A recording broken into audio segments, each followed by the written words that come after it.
От вам китайський ніж.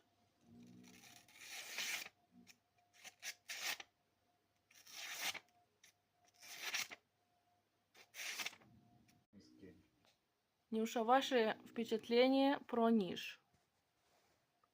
Я в шоці.